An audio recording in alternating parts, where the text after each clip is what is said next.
Vous recherchez une école de référence pour une double formation universitaire et professionnelle de qualité? Voici l'opportunité à ne pas rater. L'École supérieure d'administration, d'économie, de journalisme et des métiers de l'audiovisuel ESAE vous offre des programmes d'enseignement en licence et en master orientés vers l'emploi qui font d'elle une référence à travers les filières de l'administration générale et territoriale, l'administration du travail et de la sécurité sociale, droit, diplomatie et relations internationales, administration hospitalière, universitaire et intendance, journalisme et métiers de l'audiovisuel et toutes les filières des sciences de gestion. Une seule adresse, www.esae.bj. Rendez-vous dès maintenant sur nos campus ESAE Bedjromende au numéro 90 93 65 21 ou au numéro 98 98 14 00. Paracourt sur le numéro 52 46 12 12. Aboumé-Calavi au numéro 52 88 44 44. Akpaka au numéro 52 88 33 33. ESAE, l'excellence a un nom. Victor Hugo disait ceci: mieux vaut une conscience tranquille qu'une destinée prospère. Bonjour à toutes et à tous, bienvenue dans votre émission École du Verseau. Très heureuse de vous retrouver, chers internautes. Nous sommes le mardi 19 novembre de l'an 2024. Nous sommes de retour après quelques jours de congé avec Raimia Moussa. Raimia Moussa qui est métaphysicien, plasticien, mais également écrivain. Avec lui, nous allons nous entretenir sur le thème 2025, année de destin, des porteurs des nombres 2, 5, 7 et 9. Bonjour à vous, Raimia Moussa, comment allez-vous? Bonjour ma soeur, on rend grâce toujours à Dieu et aux membres de nos ancêtres. C'est un plaisir de vous revoir sur nos plateaux. On rend grâce à Dieu, on avait besoin de ça parce qu'il y a eu perturbation et coïncidence de programme. Ouais. Et je vous remercie, et vous et le grand directeur. Clément Adéchian. Merci, qui est mon parrain sur l'émission. Et mon frère Chakirou également, parce que ça n'a pas été facile, madame. Vous tous, hein, toute l'équipe, vous avez pu maintenant me trouver un créneau. Merci. Et c'est à nous aussi de vous remercier. Alors, on parle de l'année 2025. Pourquoi faire le lien entre 2025 et le destin? D'abord, permettez que nous rendons grâce à Dieu, oui, et aux membres de nos ancêtres parce que nous sommes en vie et que Dieu nous prête davantage vie. Amen. Au grand patron de ESAE TV, ESAE Université, Clément, mon grand frère Clément Adéoti, vous-même, au chef de l'État, le premier des Béninois, parce que, qu'on le veut, pas ce dont nous voulons parler, le concerne également, parce qu'il a le nombre 5. D'accord. Pour vous dire que l'année 2025, chaque année a ses colorations et ses vibrations. Mais la puissance d'une année vient toujours du millésime de l'année. Le millésime, c'est-à-dire les 2 derniers nombres à droite de l'année. Okay. Donc pour 2025, ça va faire 25. Et la grande puissance vient du dernier nombre à droite encore du millésime. Donc, nous allons parler alors du 5.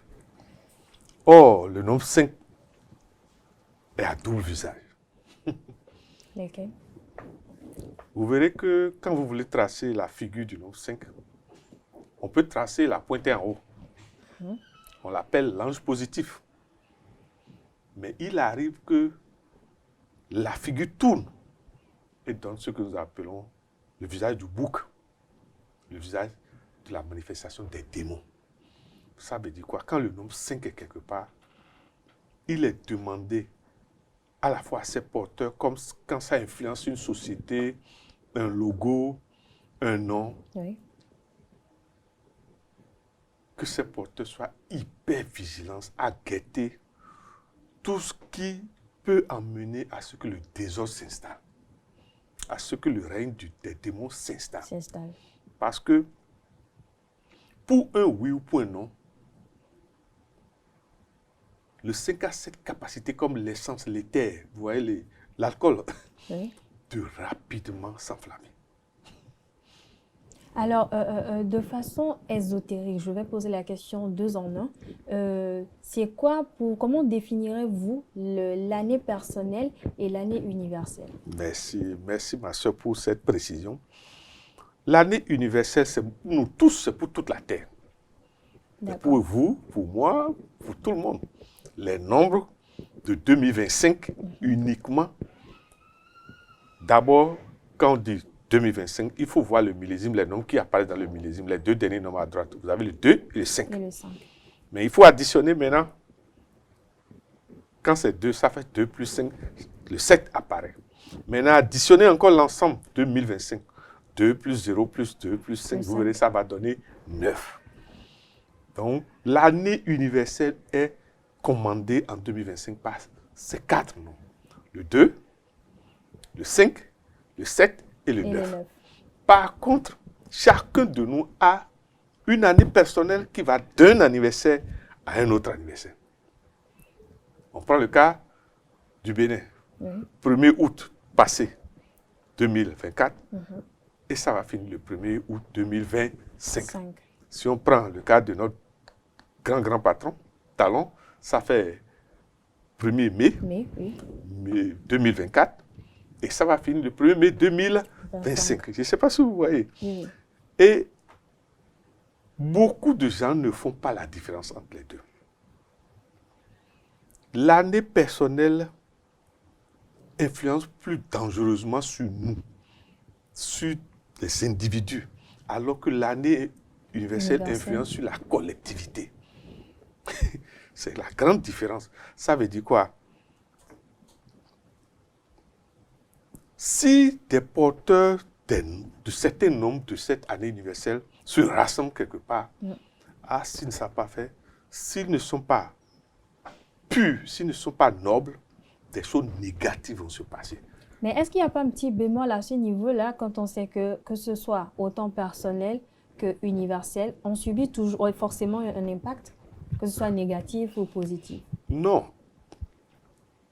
Il arrive que, par exemple, 2025, quand un homme n'est pas à 2 chiffres, ça n'a pas de karma.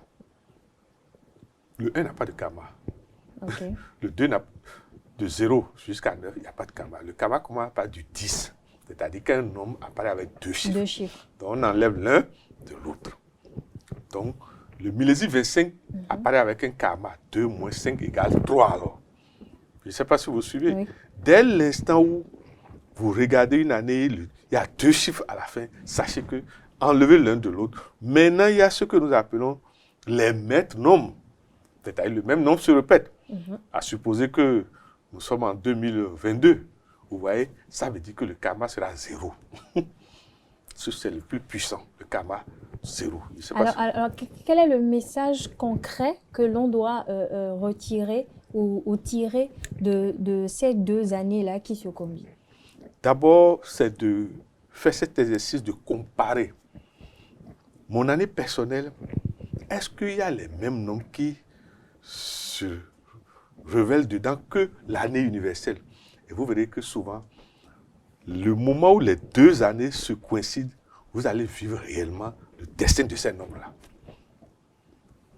De regarder si le karma de l'année personnelle, il y a le même karma dans le cas universel. Ça veut dire que si vous ne savez pas faire, par exemple, quelqu'un qui a un karma 5 dans son année personnelle, s'il arrive que l'année universelle, il y a le karma 5, si ce n'est pas fait, il va aller en prison.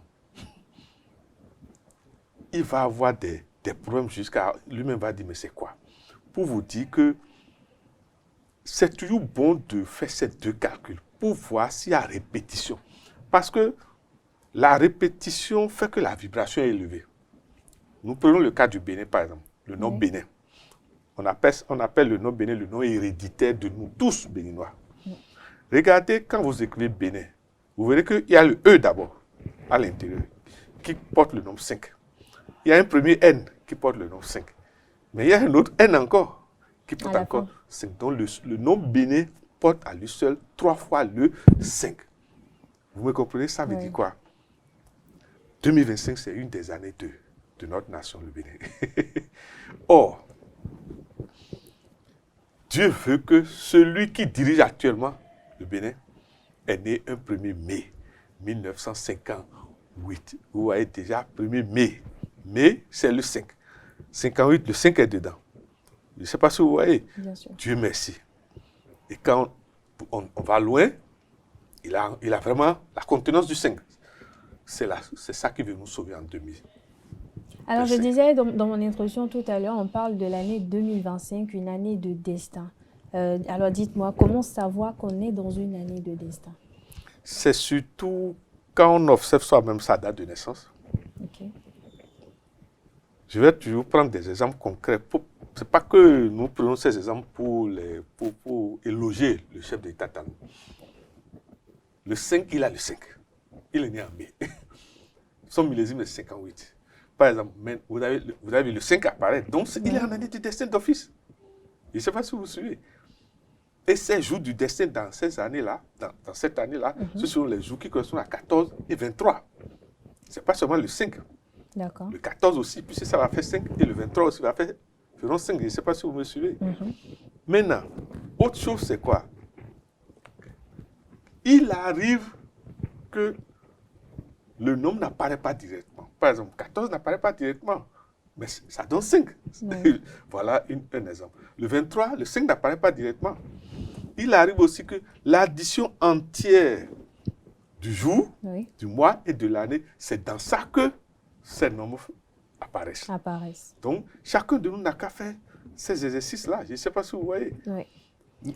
On prend par exemple le cas du Bénin. On est le 1er août. Ça fait 1 plus 8 égale 9. 1960. 1960, ça fait 16. Donc, on additionne 16 à 9, ça va faire 25. Vous voyez, le Bénin, le 5 encore apparaît. Alors, on a retenu quelques nombres. Il s'agit du 2, du 5, du 7 et du 9. Quel message tirer concret? Comment décoder en fait ces chiffres-là? D'abord, le 2, c'est le nombre de la femme. Donc, pour un dirigeant, pour quelqu'un chef de famille, pour un chef de collectivité, tous ceux qui dirigent, il serait bien de mettre plutôt la femme en avant si on veut avoir de bons résultats. D'éviter des problèmes de conflit. Et au pire des cas, s'il y a des conflits, de mettre la femme devant pour gérer ces conflits. Vous allez voir, ça va marcher. Le 2 dit collaboration. D'éviter, et si possible, tout ce qui fait que ça ne marche pas, comme on dit, de les aplanir. Je ne sais pas si vous voyez. Oui. Et les correspondants du 2, vous avez d'abord le 11. Je ne sais pas si vous voyez. Vous avez le 11. Mais il y a aussi le 29. 29, ça fait 2 plus 9 égale 11. 11. D'habitude, quand on trouve le maître, on n'additionne plus. D'accord. Voilà. Et qu'en est-il des personnes qui sont issues du nombre 5? D'abord, les vibrations du 5, ce sont les 14 et le 23. Le 5, nous l'appelons le nombre à double visage. Vous verrez que quand vous avez étudié ce que nous appelons la science des plexus solaires, des plexus qu'on appelle chakras ailleurs, le plexus qui correspond au nombre 5 est ici. Et c'est ça qui gère ce que nous appelons le verbe. Je ne sais pas si vous me comprenez. Oui. Pour vous dire qu'il y a un lien entre le nombre 5 et ce que nous appelons dans la Sainte Bible, le verbe s'est fait chair. Le verbe s'est fait chair. Alors, qu'en est-il des personnes porteurs du nombre 7? Le 7, c'est d'abord ce que nous appelons le nombre de la perfection. D'accord. Le nombre qui nous demande, au-delà de tout,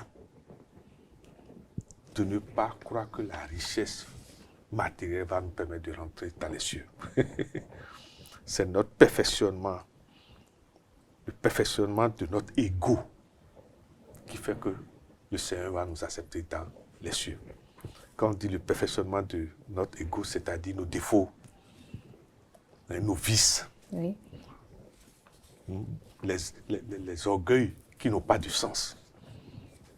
Excusez-moi, moi je demande à nous tous de nous rappeler toujours quand nous sommes malades, on se rend compte que vraiment, je ne sais pas si vous voyez, je souhaite à nous tous, à un moment donné, de manquer d'argent peut-être pendant un mois.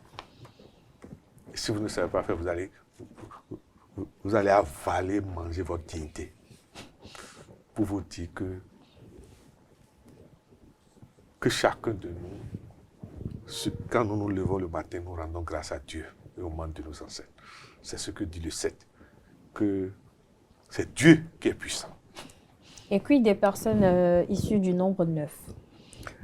Les 9, ce sont ceux qu'on appelle les sacerdotaux, c'est-à-dire ceux qui sont venus pour se sacrifier pour les causes nobles, s'oublier soi-même. La plupart des porteurs de 9 ont été déjà soit de grands mystiques, de grands spirituels dans la vie passée. Par le passé. Et maintenant, ils sont, vous voyez, souvent les grands richards dans le passé, dans la vie passée. Souvent, maintenant, la nature les teste en les mettant sur la vibration 9 pour qu'ils exercent aussi le côté spirituel de leur ego. Je ne sais pas si vous voyez. Oui. Le 9, c'est l'oubli total de soi pour le bonheur des autres. Le 9 s'occupe de la communauté. Vous verrez que quand un dirigeant n'a pas le 9, souvent il n'a pas d'impact sur la foule. Il n'est pas imposant, c'est ça? Est-ce qu'on va dire imposant? On ne va pas parler de cet adjectif, mais on va plutôt parler d'aura. Il n'a pas d'aura. D'accord. Parce que pour être dirigeant, il y a des nombres précis que vous devez posséder, tels que le 1 d'abord, le nombre du pouvoir. Mais ça ne suffit pas, il faut le 9. Le nombre qui permet à ce que votre pouvoir soit converti en bienfaisance, en luminosité de la communauté. Ouais. Vous avez 1 et vous n'avez pas cette capacité. Quand vous sortez, la foule vous acclame. La foule même ne comprend même pas pourquoi. Quelque chose reste. Alors, quelles sont les vibrations sinon? Qu'est-ce qui gouverne tous ces nombres cités? Est-ce qu'il y a un dénominateur commun? Avant que nous ne parlons de dénominateur commun, il faut qu'on puisse voir si ces nombres ont un multiple commun. Il n'y en a pas. D'accord. Je ne sais pas si vous voyez. Vous prenez le 1, le 2. Le 5, c'est impair. Le 7 est impair. Le 9, on peut dire 9 divisé par 3. Mais le problème, c'est qu'on n'a pas... Je ne sais pas si vous voyez. C'est toujours considéré comme un nombre impair, comme un chiffre impair. Pour vous dire que vous avez posé une très belle question.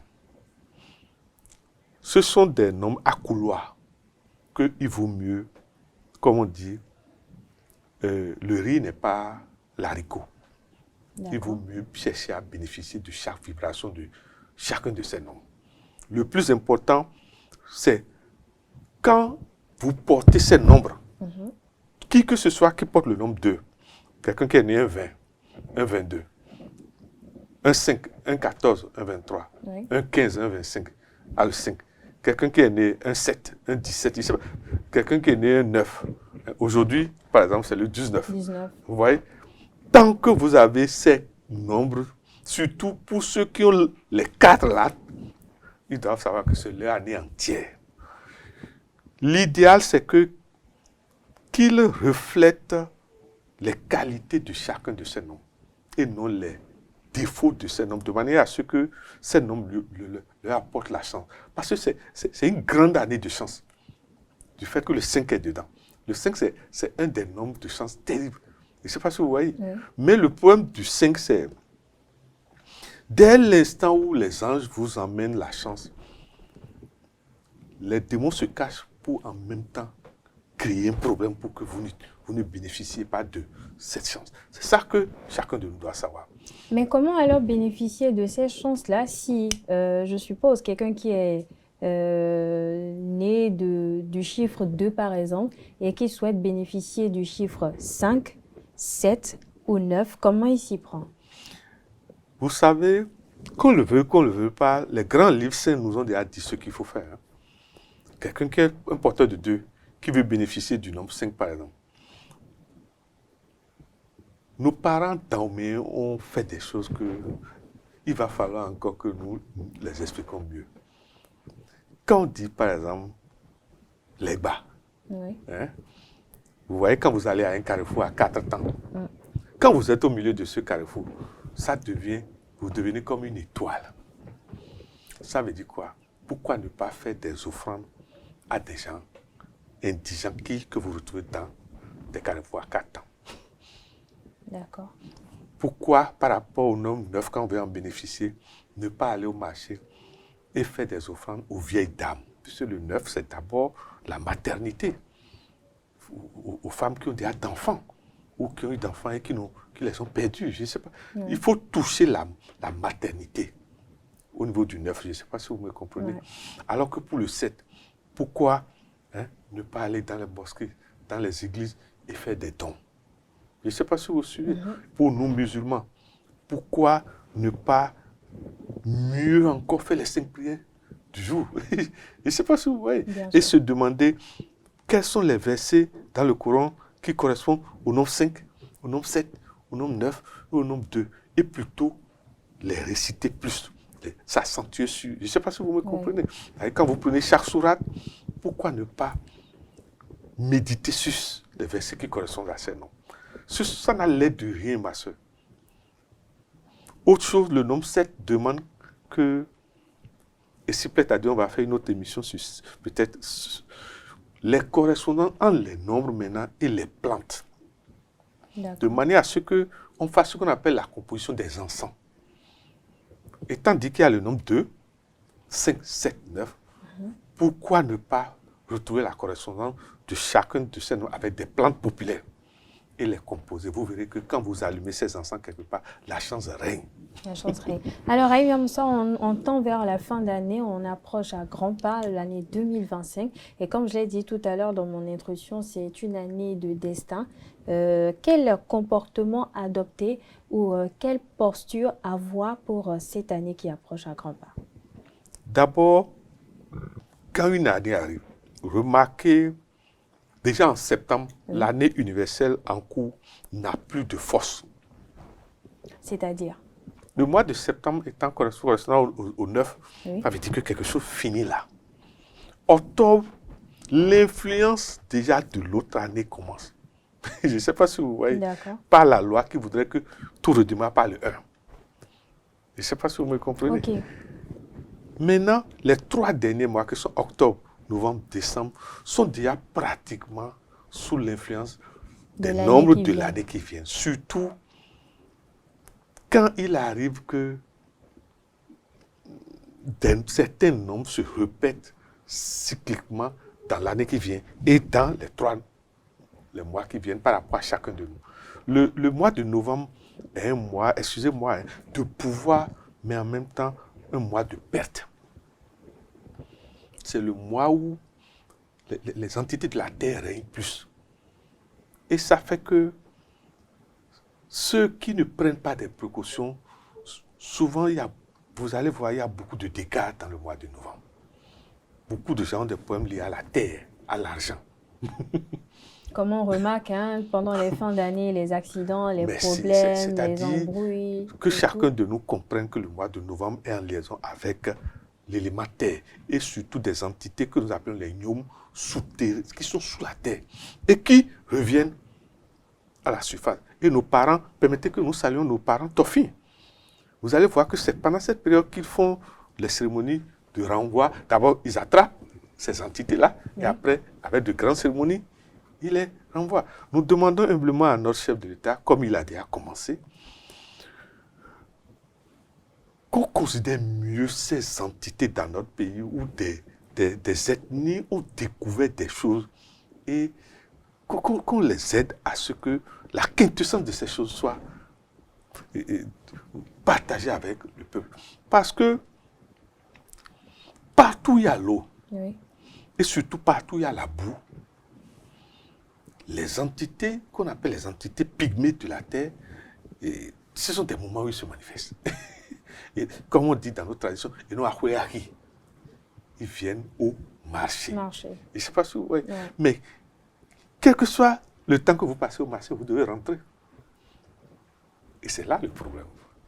Voilà. Alors, Ayam Moussa, on tend vers la fin de notre émission. Pour finir, j'ai quand même une dernière question. Quel est le rôle de la conscience divine dans cette année qui approche? Vous savez, l'année finissant par le nombre 5, nous sommes dans ce que nous appelons la voie du choix. Vous voyez, quand le grand maître Jésus-Christ voulait rentrer à Jérusalem, il s'est posé à lui, est-ce qu'il faut passer à droite, est-ce qu'il faut passer à gauche? C'est dans ça que nous sommes. Ça veut dire quoi? Il a fait appel au roi mage pour dire, bon, consulter pour qu'on sache où on. Ce sont des enseignements supérieurs. Beaucoup n'ont pas accès à ces choses. Qu'est-ce que nous voulons dire par là? Nous demandons à notre grand patron Talon de ne pas négliger la consultation cette année, l'année prochaine, puisqu'il a le numéro 5. Ouais. Deuxièmement, que tous ceux qui sont chefs de parti, chefs de collectivité, chefs de société, consultent sur leur, vous comprenez, sur leur structure, Oui. hein, sur tous les partis. Parce que le Bénin va vivre ce que nous appelons une année de destin en exponentiel. Or, quand on dit en exponentiel, soit c'est en mal, soit c'est en bien. Bon.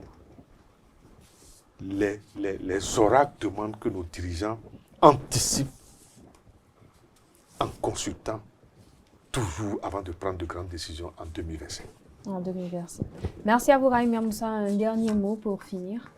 C'est de remercier toujours mon grand parrain sur l'émission, M. Clément Adéoti Adéchian. Merci. Et vous-même, et mon frère cadet, Mme Ruth, toute l'équipe. Hein? Ouais. Et nous remercions le grand DG parce qu'on est revenu tout content, tout brille, quoi. Ouais. Et ça fait plaisir. Là où il a trouvé, Dieu va davantage encore remettre à sa place de manière à ce que Esaïe Université, Esaïe TV, Esaïe Radio, tout ce que sa pensée va demander au Seigneur de faire, c'est en multiples positifs qu'il les aura. Amen. Merci à vous, Raïm Moussa. Merci de nous avoir édifiés sur le thème du jour, à savoir 2025, année de destin des porteurs des nombres 2, 5, 7 et 9. Voilà, chers amis internautes, je rappelle que Raïm Moussa est métaphysicien, plasticien, mais également écrivain. Vous désirez le contacter pour tout renseignement des questions et préoccupations et bien d'autres. Contactez-le au numéro 97 08 10 75. Le 97 08 10 75. Voilà qui met un terme à École du Verseau de ce mardi 19 novembre 2024. Prenez le rendez-vous la semaine prochaine pour le même exercice. D'ici là, portez-vous bien.